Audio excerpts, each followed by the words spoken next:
Today in studio we have Mishinga from Pick n Pay Enterprise Development Academy, and today's topic is procurement. Welcome, Mishinga. Thank you for having me. Thank you for being here again. Absolute pleasure. So today we're talking procurement. Sure. I know many people hear this word or they throw this word around, but many people may not have full understanding of what it means. Can you please unpack it for us in terms of product and service? Absolutely. So procurement is just the fancy word of becoming a certified vendor. Okay. So for example, as I said, we are going to be focusing on the retail and wholesale sector. Yes. And it's really around how do you become a registered certified vendor, for example, to a Pick n Pay store. Yeah. So in terms of product or service, that gives you an idea of where you fit. So either you're providing a service, for example, you're supplying staff uniforms, or you're supplying a peanut butter product, for example, which sits into the product range. So how does it look like for a small business who's out there, for example, who's manufacturing this peanut butter? What is the process? So the process is quite simple. We've designed a procedure where you have a direct point of contact. We've got a gentleman that sits in Durban.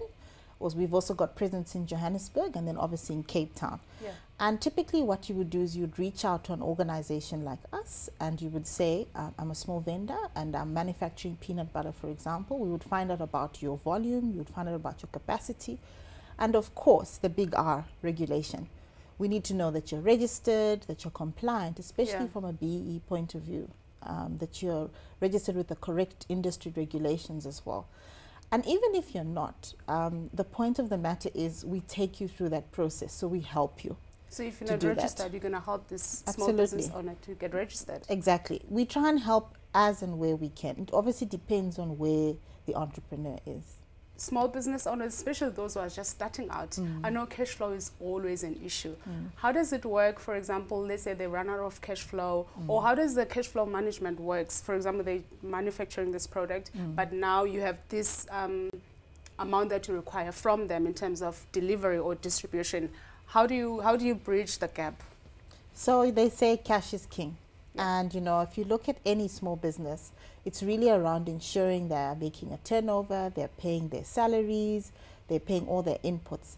But at the end of the day, what we try and do is stick to what we know, which is to provide access to markets. There's many funders out there, Lizzie. We're incredible people, both from the private sector and government. You know, we've got organizations and the list is endless. CEDA, CIFA, we've got the DTI, we've got the IDC. But what we are doing as an organization is we are reaching out typically to other partners to say, how can we hold hands? So for example, if you become a certified vendor, we use the peanut butter example. We would ensure that we pay that entrepreneur early.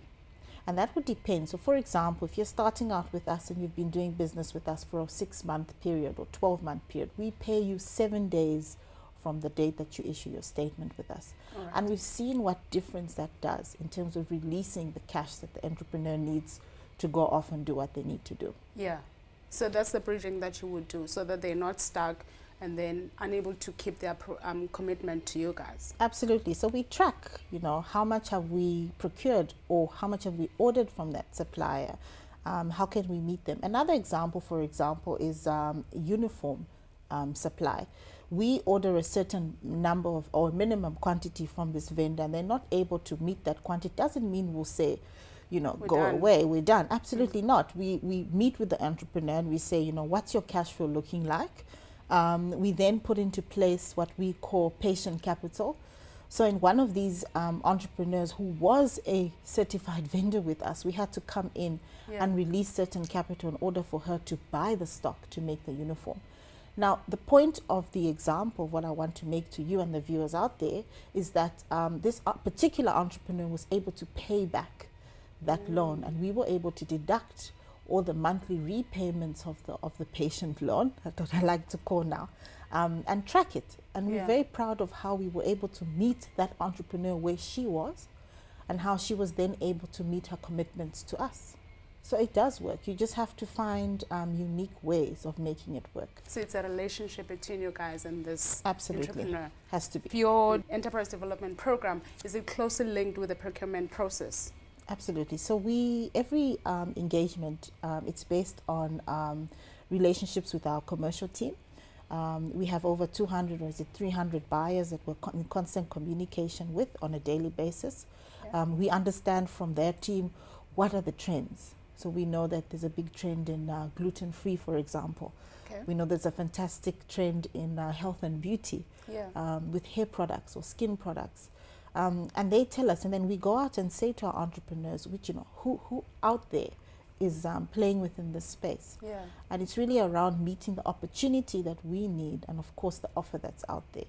So it's a constant communication and engagement on both sides. And if you think of a bubble wrap, you know, we bubble wrap that entrepreneur, and we, if you think of a boxing ring also, Yeah.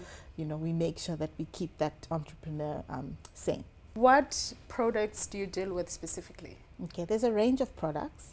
If I had to go through from A to Z, it would be Just here a for a few. long time. But one of my favorite products is probably the peanut butter supplier that we've been talking about. That's on the product supply. We found an incredible supplier who's operating within the deaf community space. So, you know, fantastic social entrepreneurship that's coming in terms of having deaf barristers. It's working very well in Germany and in Europe. And we found that there's a beautiful coffee shop around the corner as well here in Cape Town where they do it, where they give people with challenges the opportunity to, you know, engage with people. And then on the services side, you know, it's got to be the uniform manufacturer that I've just mentioned, who's out here in Philippi, you know, absolutely dynamic lady. And the point is, our program exists because we've got to keep our ear close to the ground. Yeah. We've got to understand what those entrepreneurs particularly need and then match what we can offer to that need. So it's simply not becoming a process-driven approach. It can't be. As I mentioned and keep repeating, it's a relationship building approach, and it has to remain like that.